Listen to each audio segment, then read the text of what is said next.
Hello and welcome to my ranking of the films I've studied in A-level film studies. Now I thought I'd make this video for a bit of a laugh, a bit of fun.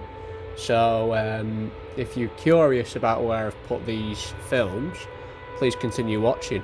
And maybe if you're studying this course yourself, perhaps take the time to rank them yourself. I will now take the time to just display these films on the screen. So yeah, just have a look, and of course there will be spoilers, so watch out for those.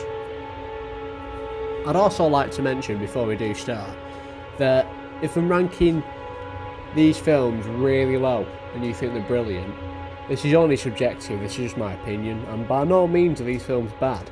They were picked in the course for a reason, so when you go into it, just bear that in mind. And yeah, I'll get going. At number 11, we have Blade Runner 1982, directed by Ridley Scott.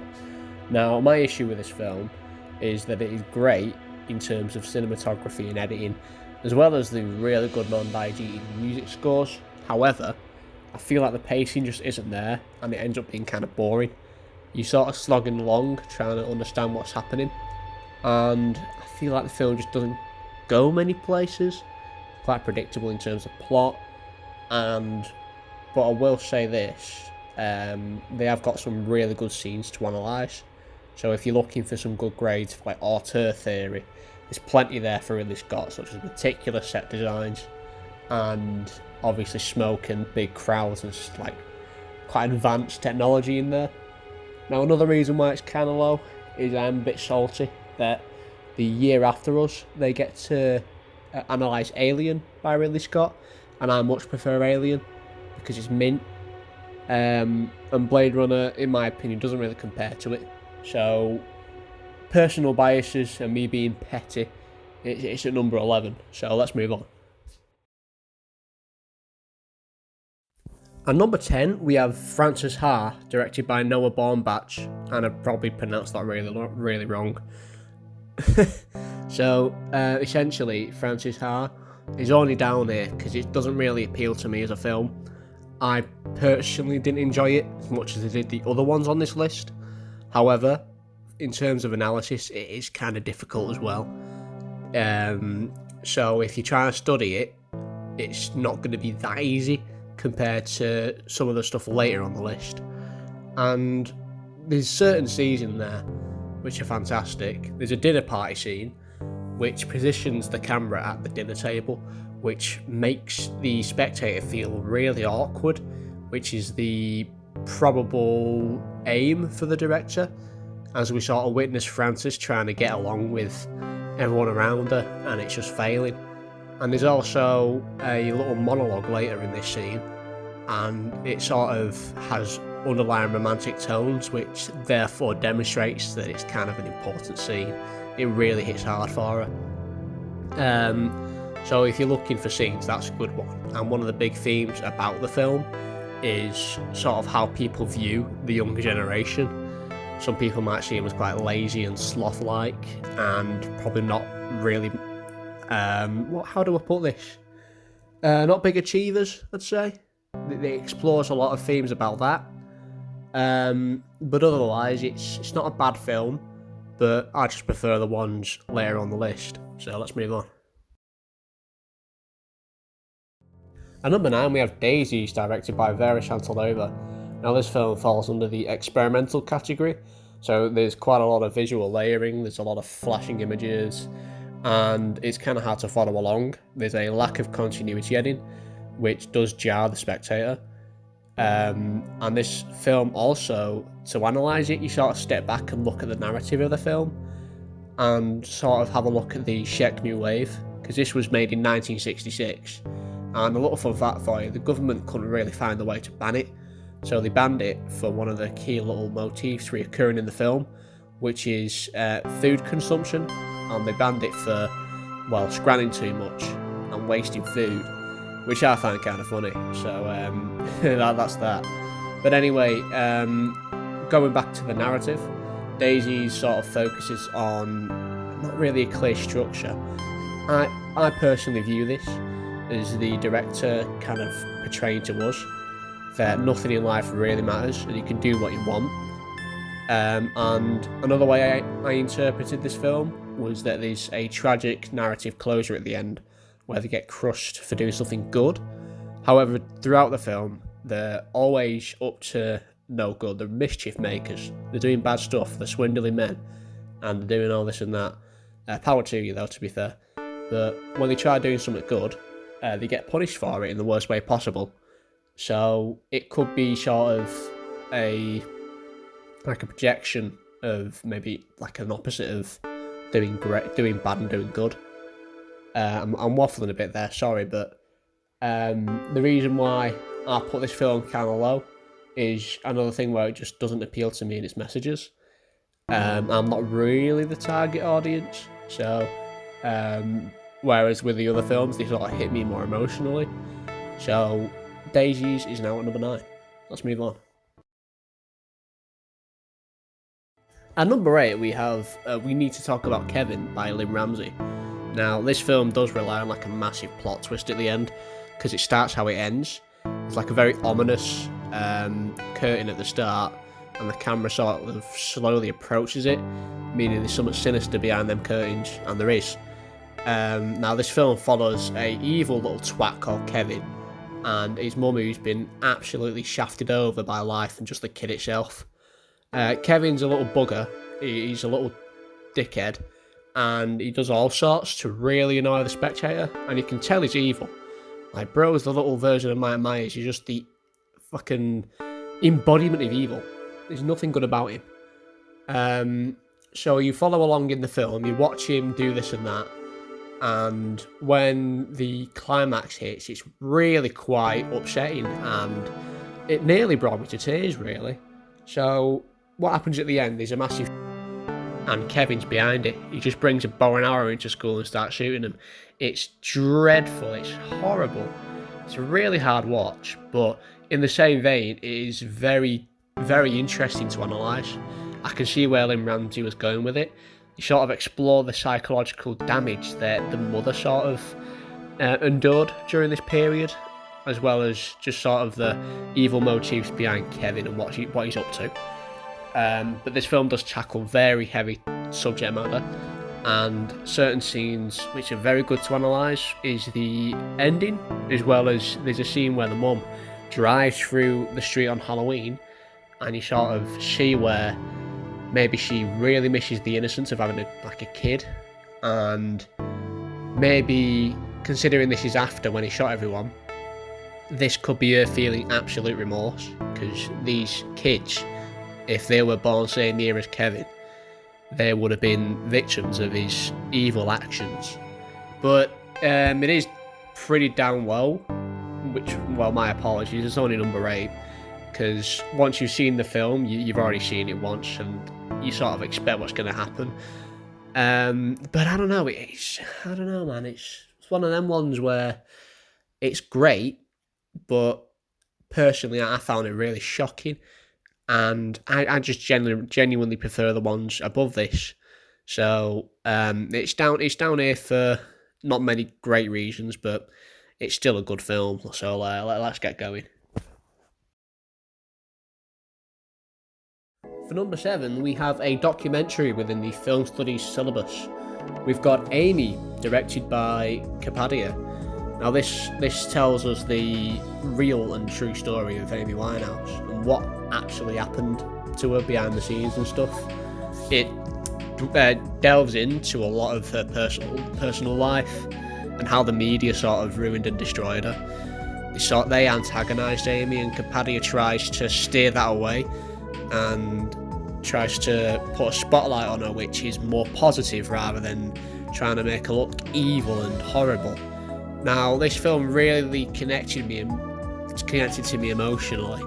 It was a really upsetting watch, especially seeing sort of the life out of her slowly go, I suppose, after you watch a couple of scenes in the film.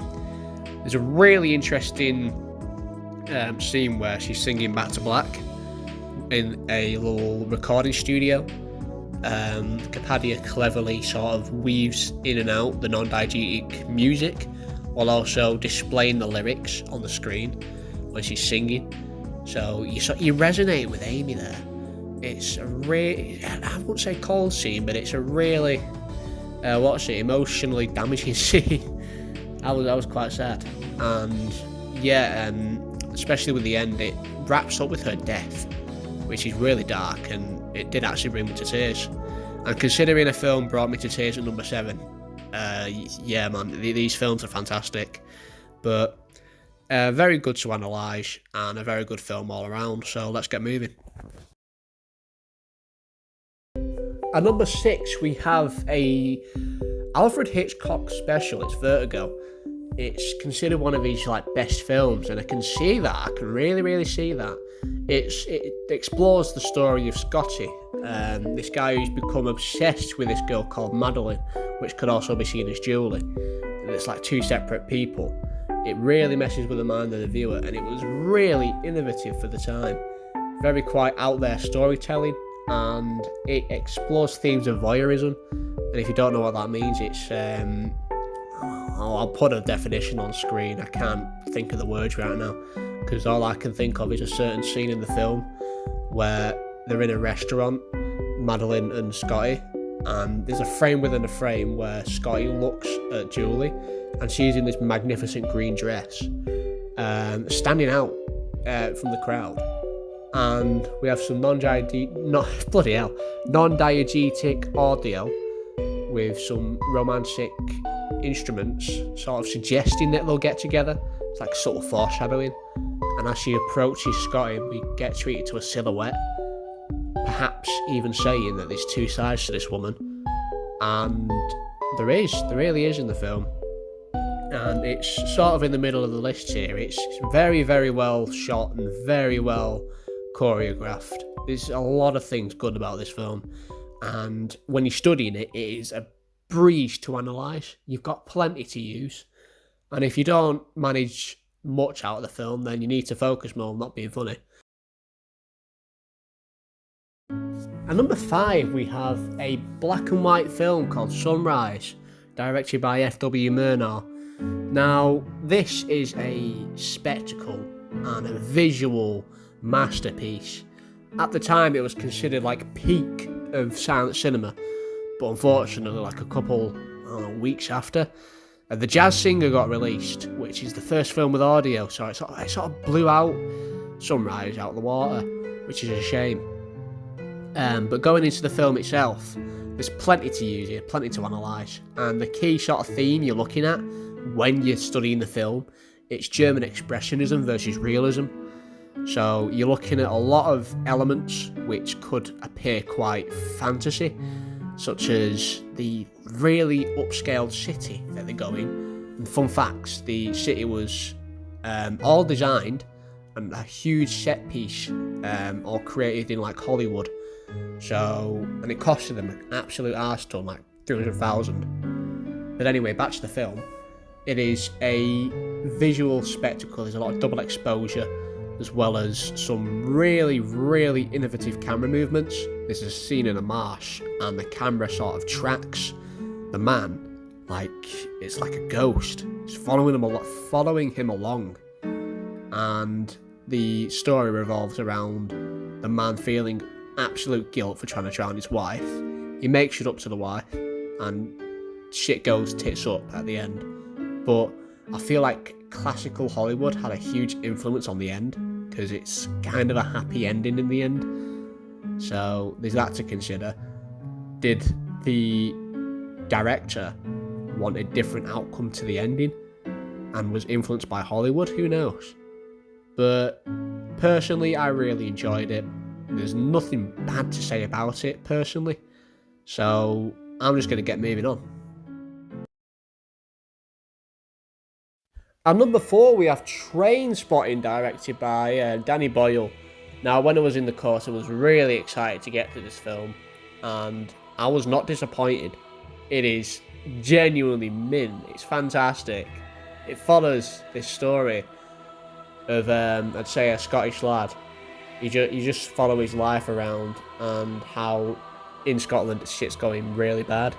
He's got a really bad heroin addiction, and with such like a taboo theme, it caused a lot of controversy around the film when it came out. But yeah, when you follow along the story of Renton, which is the main character, you sort of look around the environment, and it sort of screams out to the spectator who's looking carefully that the whole place is like a piss take of Thatcherism. It's a huge criticism of how Scotland was at the time when Margaret Thatcher was in charge. You can really see it in the environment. It is something to, well, marvel at, really. It's shot very well. There's extreme close-ups of heroin intake, which can make a lot of people feel uncomfortable. It did certainly make me feel uncomfortable. But yeah, Trainspotting is at number 4 for good reason. At number 3, we've got a film directed by Del Toro. It's Pan's Labyrinth. What a film, right? It starts off with the main character dying, which is called non-linear narrative. You see the impact of Franco Spain going on, well, in Spain, and it's like a divide between fantasy and reality. You get to see the horrid nature of Franco, which is the bloke in it, and you get to join Ophelia on this like journey through like trials and tribulations, and it's all about disobeying. When you're looking at the film's themes, it's disobeying, and if you keep that in mind, you should do all right for your grades. So, especially the Pale Man scene, that is actually frightening, right? There's this guy who represents fascism, all the evil in man. There's images of the Holocaust with the shoes, and it's yeah, it's fucking terrifying. But aside from that, the film is very well shot. The editing's fantastic, and it is a really good film. I've said that about 20 odd times probably, but I can't get enough of it.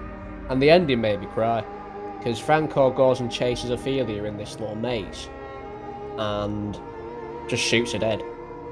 Now, there's a fawn in it, and he says to her, "You bring me a baby brother, we're going to stab him a bit, and his pure blood's going to open a portal." And Ophelia's like, "Nah, I'm not doing that." And she disobeys the fawn. And fucking Big Franco comes in and shoots her. And her blood gets spilled, which is seen at the start of the film. And she ends up going to the place she wants to go. It's like her own little version of heaven. And yeah, I've just basically explained the film. I'm not really giving my takes on it. I've just said, wow, awesome, oh my god, that's crazy. But yeah, that's what Pan's Labyrinth does to a motherfucker. Anyway, let's move on to number 2.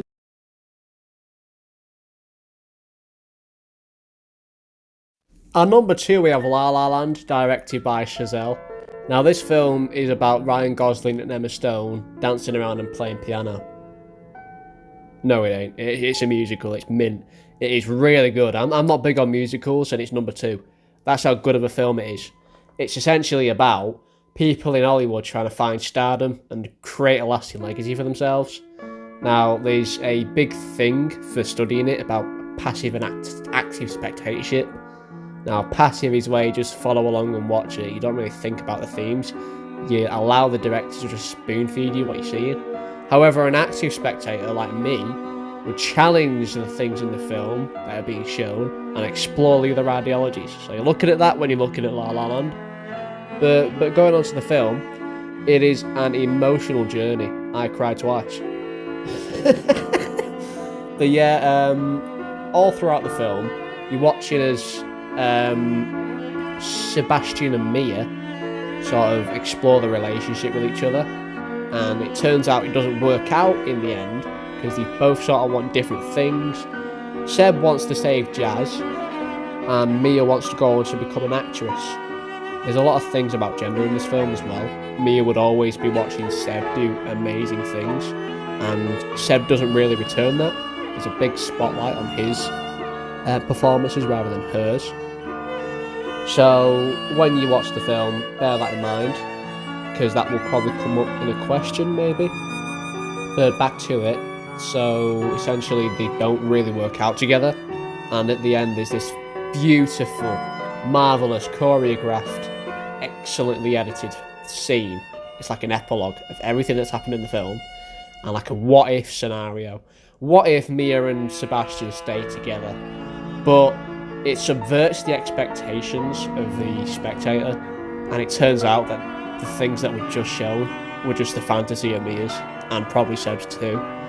And they sort of solemnly look at each other and they just smile, accepting that they didn't actually get together and their lives just split off from one another.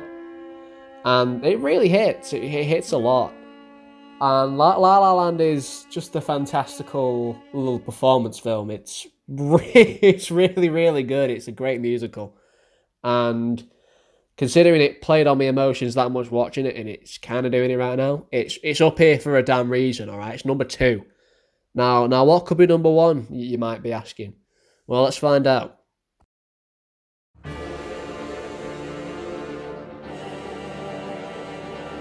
At number 1, we've got City of God, directed by My Relis. Now, when the film opens with them having a barbecue and getting stuff ready, you know they're cooking some good shit. So you're watching the film, it's fucking awesome. It just appeals to me in every right way. It's shot like a documentary, really. It feels real. It feels legit. There's a certain scene where the main antagonist, Luzzy, is walking around and these kids are chatting about how they want to be him, but he ends up rocking up and he ends up catching the smallest one and another lad there, and he says to this other lad, right, you pick one to kill. And you can feel the heat. Like, oh my god, that is atrocious. That is scary. And you sort of empathise with the kids and you really start to hate Lil Z. Now, there's a big theme of gender in this film as well. And there's a bit in the club where he tries asking out a girl, but he gets rejected. So he feels emasculated. He feels like a little fucking beta who gets no bitches. And he's a little bitch about it, and he just starts shooting people. And his short temper is something to acknowledge as well. I don't really remember many film antagonists. They sort of blow over, they all appear to be the same. But considering this guy is stuck in my head ever since I've watched the film, you know it's good. And he's sort of it's a film that, like I said before, it feels so real. There's like a little backstory thing. It also starts how it ends in a way as well, I forgot to mention. And with the main guy, Rocket, it transitions to the 60s. And it's all golden and like bathed in nostalgia. And you can see that with the environment around them. There's a filter used and everything. Additionally as well, it's up here because it's piss easy to analyse. I love an easy film to analyse. It gets me good grades. And I'll say that, and I'll end up with a D because I'm not doing fuck all.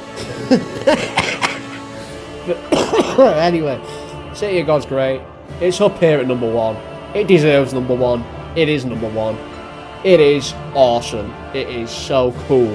And if you don't like the film, what you're doing?